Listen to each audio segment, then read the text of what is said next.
of what use or value, what can people who are therapists now, either analysts or psychologists, therapists of different stripes, take away from your book, from this case?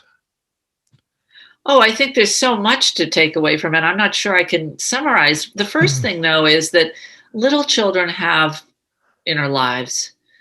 Children of 2 years old have inner lives. Don't be afraid to imagine, if you have only adult patients, what their inner lives must have been like as 2-year-olds and 3-year-olds and 4-year-olds. Don't be afraid to go back there and think about that and imagine that, because they have inner lives, they have beliefs, they have worries all their own. So that would be the first thing. I guess the second thing is the fact that we can work with young children. Don't be afraid to work with children as young as 2.5 and 3.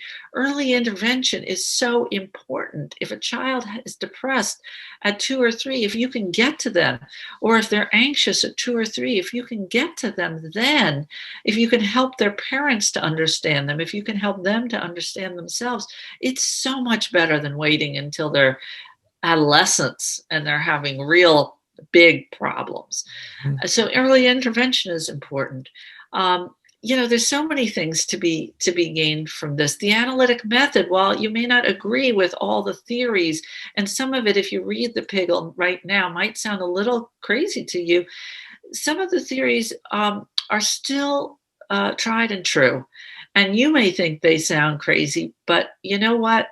A lot of them really make a lot of sense once the patient is at a point in their treatment where they're really feeling some of the feelings they had when they were 2 and 3 and 4. For example, the Oedipal conflict. People think that's baloney, that little girls don't fall in love with their daddies and little boys don't fall in love with their mommies.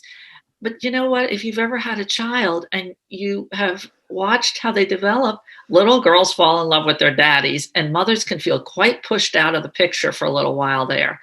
And little boys do fall in love with their mommies, usually. Some little boys, it's the reverse. They fall in love with their daddy and they, want to get rid of the mommy. So it's not always exactly the same way. But some of these theories you really see borne out. I've got a personal example of what you're saying here. That one of my sons was young enough to still be in the crib, and I had been traveling for business. I had a kind of parallel career in marketing research, and so I periodically traveled to different cities. And my little son looks at me in the crib and he says, "Daddy, I wish you would go on a trip. Go on a long trip." The message, I don't remember if he said it explicitly, but the underlying message was, Mommy and I are having so much fun and getting along so well without you. That's right. No competition from you if you're away. Yeah.